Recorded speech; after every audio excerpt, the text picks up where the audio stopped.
Okay, let's go ahead and talk about number 2. So in order to write this equation, I have to be able to come up with something that's y equals, and then I'm going to have some a value potentially that I don't know yet. And then I'm going to multiply by each of the factors that would create this graph. So to get the factors, I need to think about, what my roots are. So each of these represents a root. Okay, so I've got a root of x equals -6. And I'm only writing it that way so we can see how we can develop the factor from this.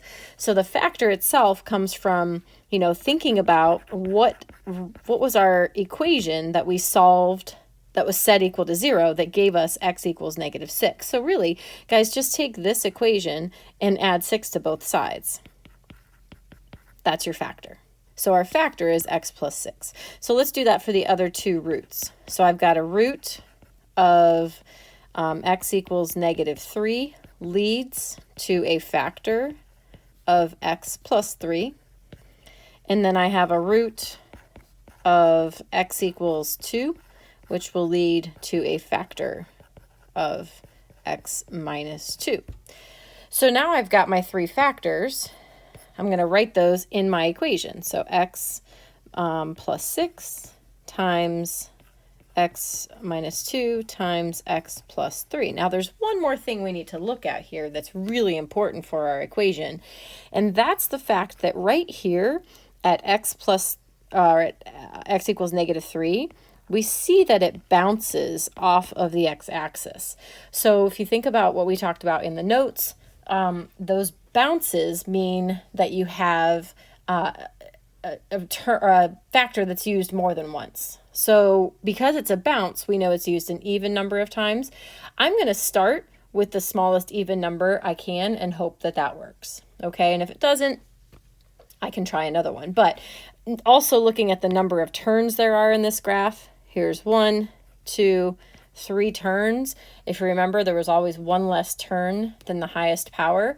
So I think we're good leaving it with 2. Now what's left to do is just to check to figure out what our a value is. And that's where this other point comes into play, because this other point represents an x and a y.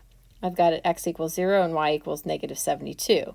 So I'm going to go ahead and put those into my equation now. So I've got -72 equals, still don't know what a is, and then I'm going to have 0 for all of my x's. So 0 plus 6 times 0 minus 2 times 0 plus 3, and then squared. Well, now I've just got to evaluate and solve for a. So -72 equals a times. So 0 plus 6 is 6. 0 minus 2 is -2. 0 plus 3 is 3. I will square that. So I have -72 equals a times 6 times -2 times 9. All right, and then we're just going to finish solving this equation for a.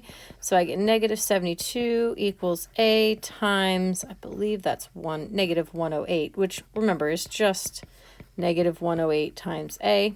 Divide both sides by -108, and I believe you're going to get 2/3 equals a. So now that we know a, now we can write our equation. So our equation is just y equals, and then I'm just going to replace this a with what we just found, which is 2/3.